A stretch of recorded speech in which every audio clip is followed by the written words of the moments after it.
If you gave a computer scientist a list of integers and asked them to provide you with a piece of code that finds the biggest integer in that list of integers, you would probably end up getting something that looks oddly similar to this piece of code. But why? Aren't there other methods to do the same thing? For example, couldn't we just sort the list of integers first and then retrieve the last number in that sorted list? This would be more readable and also a little bit shorter. Well, to analyze this question, I'm going to introduce you to the field of algorithm analysis. And you will actually be blown away by the amount of mathematical tools we will encounter on our journey in algorithm analysis. But one quick spoiler, we are going to need calculus, which, when you think about it, is totally absurd. Computers are discrete devices. Why would we need continuous mathematics like calculus? Well, let's find that out together.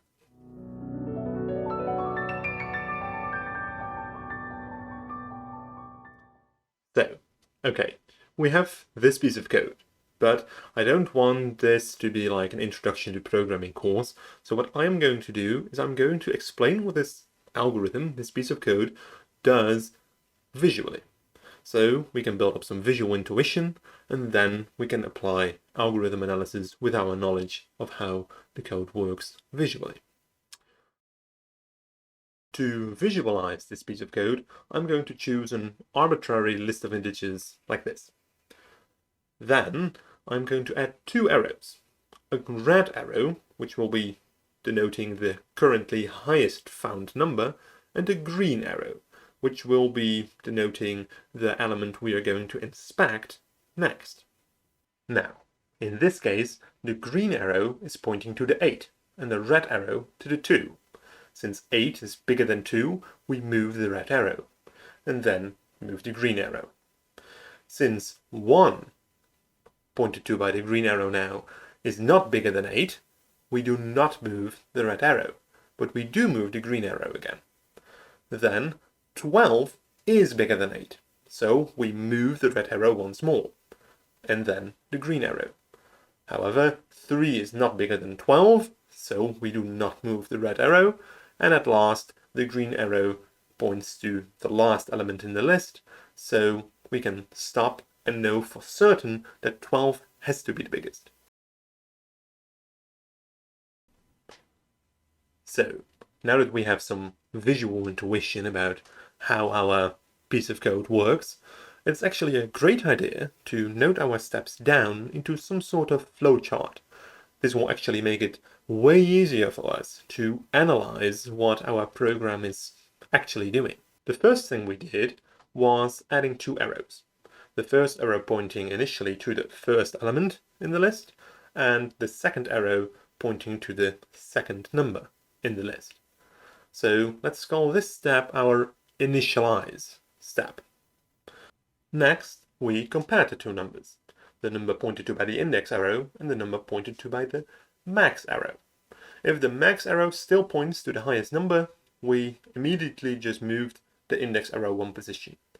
Otherwise, we took a little bit of a detour and first moved the red arrow and then moved the green arrow. Then, at every step, maybe subconsciously, we looked if we are already at the end. Because if we are at the end of the list, we can stop and know what the highest element is. But if this was not the case, we moved up the chain and compared the next few numbers again. Now that we have this flowchart of what the piece of code actually does, you can actually see loops in the flowchart. That means that some of the steps are actually executed more than once. It would be beneficial to know how many times each step is actually executed. We can do this by adding numbers at the arrows to denote how many times we went from one step to another step.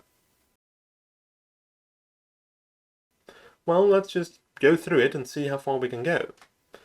We first go in again to our initialization to compare step, that arrow. For every list and for every order of integers that stays the same, we only execute that once and only once. But for compare, we actually have to think a little. When you think about it, compare actually highly depends on the number of integers that are actually in our list. When you think about it even more thoroughly, actually, it's the number of integers in our list minus 1.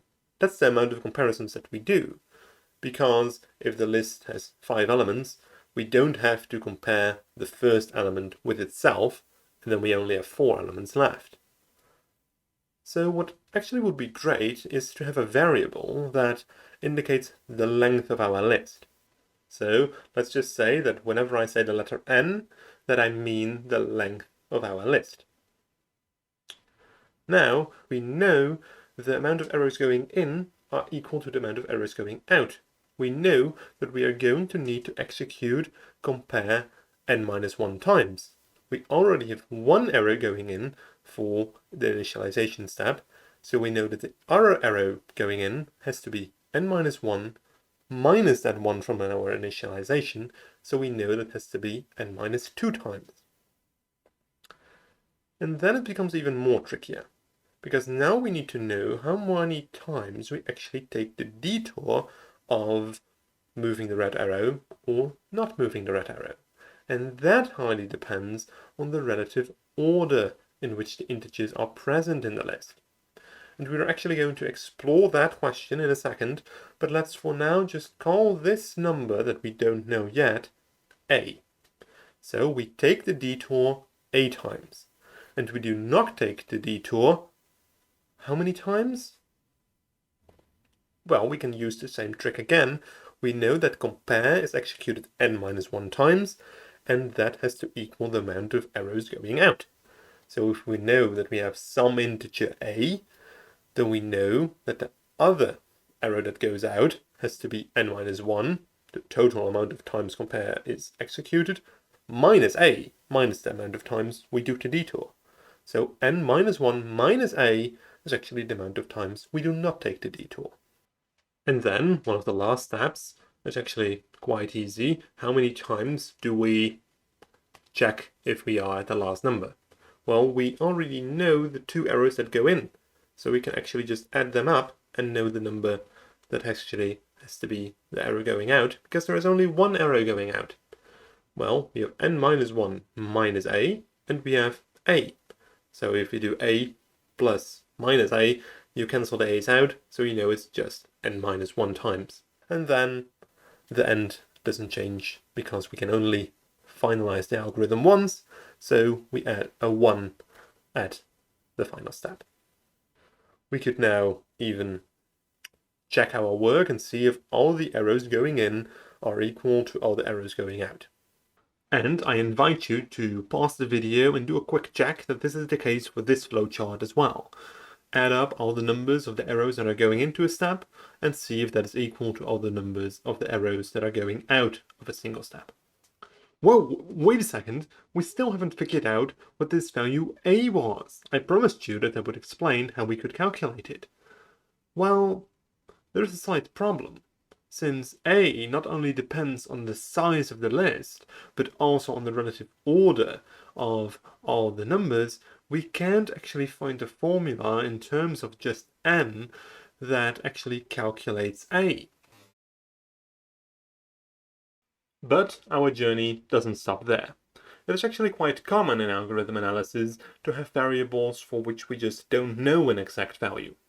In this case, what we can do is find out what the minimum value is that this variable can take on, as well as the maximum value that this variable can take on, and the average value that this variable can take on.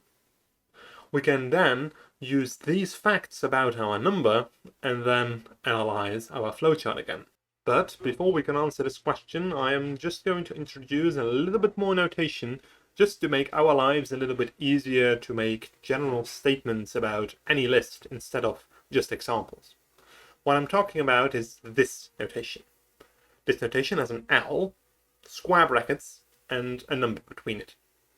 The L just means that I'm talking about any list you can think of, and the number between the square brackets just indicates what position in the list I'm talking about. And we could go on and just say, okay, if we have a list of n numbers, then L square brackets n means that I'm at the last number of that list. Now, the minimum value of A is 0. This happens when the largest number in the list is already the first number in the list. Then we never have to move the red arrow because no number is going to be bigger than the first number, which is the biggest in that case. And the maximum value of A is n-1. This happens when the list is already sorted from lowest to highest, because then every number that we are going to compare is going to be bigger, so we have to move every single time, which for a list of n numbers is n-1 times that we have to move the arrow. Before we can dive into the question of what the average is, we have to define what we mean by average. And to do this, we have to make some assumptions about our input data. I'm going to make two assumptions which I think are reasonable. I'm going to say that all values in our list are distinct, so we don't have any double numbers. And I'm also going to say that all the different orderings you can think of are all equally likely. Now, our value A doesn't actually depend on the exact numbers that are in the list, only the relative ordering a number has compared to the other numbers in the list. So, with our assumptions, we are saying that, let's say we have a list of 3 items, then all these possible orderings are equally likely. Then we could calculate the value of A for all of these 6 possible orderings, which is actually quite easy in this general notation where we already see how high a certain number is compared to other numbers. Because we can actually already disregard any number that is lower than the first number in the list, and we can disregard any number that has a higher index than the highest number in the list. Then we are left with all the numbers for which we have to move the arrow. So maybe with an example this becomes a little bit more clear. If you look at the first ordering, where everything is already sorted, you look at the first number in the list, then look at the second number in the list, which is bigger, so you move. Then you look at the third number in the list, which is bigger, so you move. But the next ordering is maybe a little bit more interesting. You look at the first number in the list, then you look at the second number in the list, which is already the biggest, so you could disregard the third. Then, the ordering beneath that, you start at the first number of the list, then go to the second number, which is lower, so you don't have to do anything there. Then you look at the third number, which is actually bigger, so you move. With this method, we can calculate A for all the 6 possible orderings like this. And to find the average, we can then just count up all the values that we found for A and divide that by the number of orderings we have. In this case, 6. So the average of A equals 5 over 6, but only when n equals 3. So, what should we do now? Just do this process of finding A for every possible value of n? Well, that's just not plausible. The number of ways to order n distinct objects is n factorial. So when n grows large, this becomes an enormously long-during process. So it would still be great if we could hopefully find a formula for A just in terms of n. So, as a last resort, let's just look if we can maybe find a pattern in the values of A. What I mean is, let's look at the values of A for a list of 3 numbers, and then look at the values of A for a list of 4 numbers. And if we can maybe find a pattern, we can maybe get some sort of formula. For a list of 3 numbers, we actually already know the values of A. We just calculated them. We can do the same thing for a list of 4 numbers. But it takes a little bit more work because we now have 24, like this, possible orderings. but we can use the same techniques. We can ignore everything that is lower than the first number in the list, and we can ignore everything that has an index bigger than the index of the highest number. Then, I did the work for you. These are all the values of A. Do you see a pattern emerge? Well, you could see that the orderings actually form 4 categories, where 3 of these categories actually have the exact same A values as the ones that we calculated for the scenario with 3 numbers. And there is actually only 1 that's different. But by a quick inspection, you can see that it's actually the same thing as for 3 numbers, but just add 1 to all of the A values. And then you have the A values for the 4th category. How does this pattern emerge all of a sudden? To answer this question, let's just see what happens to an arbitrary ordering of 3 numbers when it becomes an ordering of 4 numbers. The last number in the list could be the lowest number in the list. It could be the second to lowest in the list. It could be the second to highest in the list, or it could be the highest. If we then look at what happens to the values of A when we now have added this L4 number. Well, actually for the last one, where L4 is the highest, we know that A just gets incremented by 1. Because we know it is actually the same ordering as that we already had for the 3 numbers, and we just added a larger number at the end, so we have to move the arrow 1 more time. For the other 3, actually nothing happens to the value of A. But why? Well, let's just apply our rules from before. We can ignore everything that has lower than the first number in the list, and, this is important, ignore everything that has a higher index than the largest number in the list.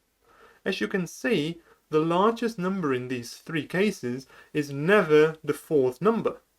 So we always just skip over that one. We never come to it, so to speak. We already found the biggest one before we could inspect the 4th number. So A doesn't change because we never have to move the red arrow more than we had to do for the 3 ordering case. Now, since this happens for every ordering of 3 numbers, all of our 6 orderings of 3 numbers get turned into 6 times 4, 24 orderings of 4 numbers, like we saw before. So, with this pattern, we can now find a recursive formula that tells us how many times A is actually equal to a particular value. For instance, how many times is A equal to 1 for a list of n equals 4? Well, we could say it is n minus 1 times the amount of times that A equals 1 for a list of n minus 1 numbers, because those numbers stayed the same. And it is 1 time that we actually have to look at the list of n minus 1 numbers, and then how many times A equaled 0, because we added 1 to the A values for the last category, so we have to look at how many times was it 0 to know how many times it is 1 in that 4th category. Now we know that A is actually equal to 1 for a list of n equals 4, 3 times 3 plus 1 times 2 equals 11 times. Now, we could even formalize this in terms of a recurrence. We could say, just for ease of use, that the amount of times that A equals k for a list of n is denoted as lowercase a subscript n superscript brackets k. Now this brackets k doesn't mean to the power k, it just means that I didn't want to clutter up the subscript anymore. We could then say that the amount of times that A equals k for a list of n equals n minus 1 times the amount of times that A equals k for a list of n minus 1 plus 1 time the amount of times that A equals k minus 1 for a list of n minus 1. But because this is a recurrence, we also have to note down the initial conditions of the recurrence, when in this case we could easily say any list with only 1 number in it is always 0 for the value of A, because A denotes how many times we have to move the arrow. There is only one number, so we never have to move any arrows. And the other initial condition is if k is a negative number, in other words, is there a time when we have to move the arrow a negative number of times? No, so a can never be a negative number, so that's also always 0. Then we could even go as far as to find the formula that denotes the probability that a equals k for some list of size n. We could say that, let's just call it p subscript n superscript k, that it equals a subscript n superscript k over n factorial, because n factorial denotes all the possible orderings that we could have for n numbers. We could even extend this by saying p subscript n superscript k equals n minus 1 over n times p subscript n minus 1 superscript k plus 1 over n times p subscript n minus 1 superscript k minus 1.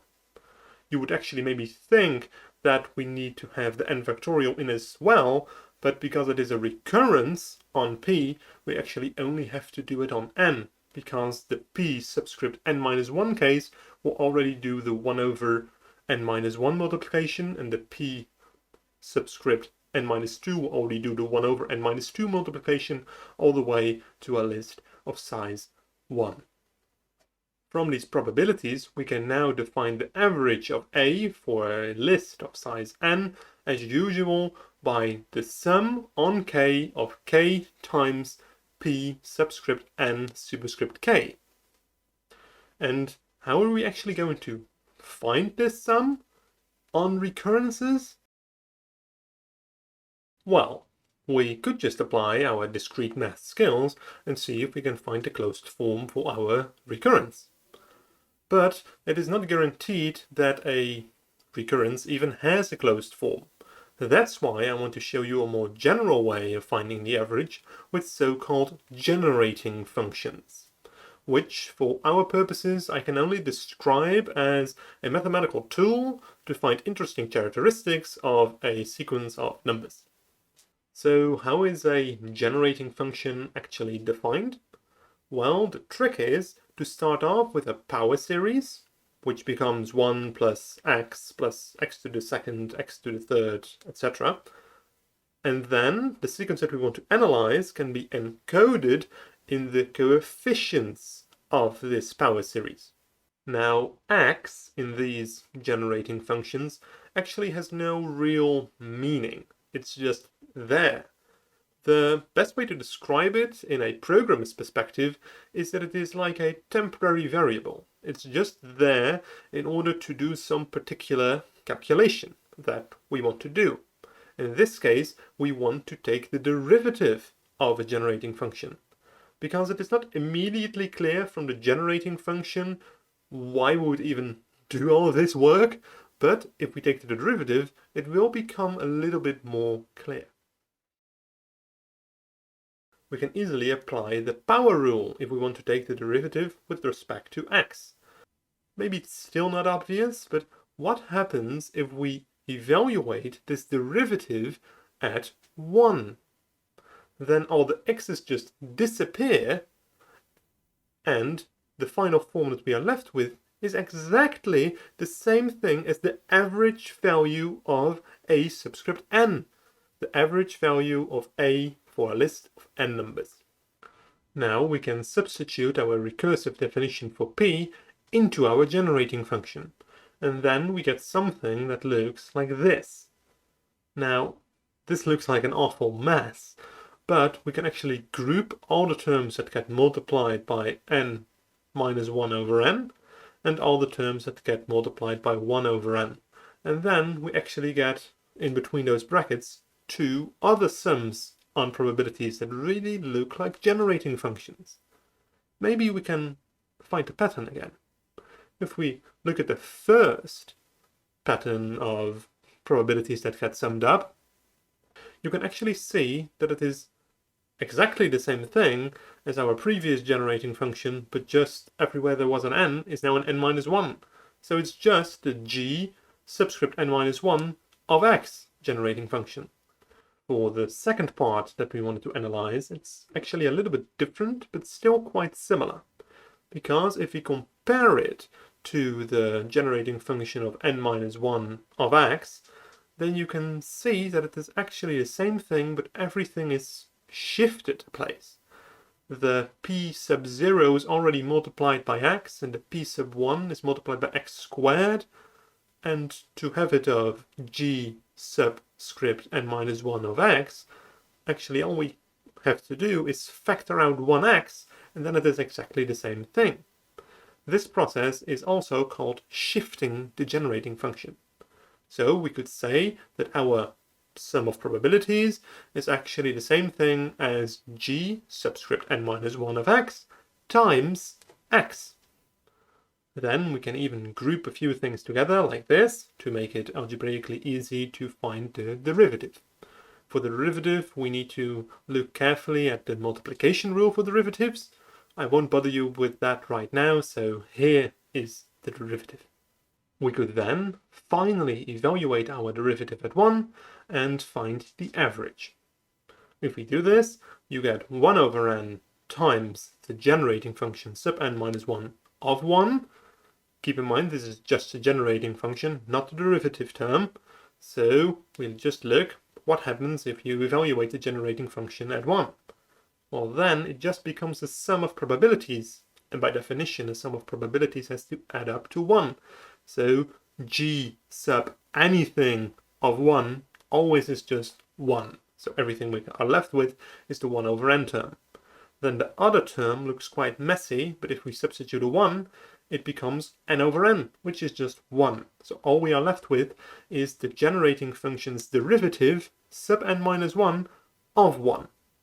We can then see that this is a recurrence, but not a really difficult one, so we can look and see that it is actually 1 over n plus 1 over n minus 1 plus 1 over n minus 2, and by our initial conditions, we know that the generating function's derivative of 1 evaluated at 1 equals 0. So we know this process of 1 over n minus 1 repeats up until 1 over 3 plus 1 over 2 plus 0. So it ends at 1 over 2.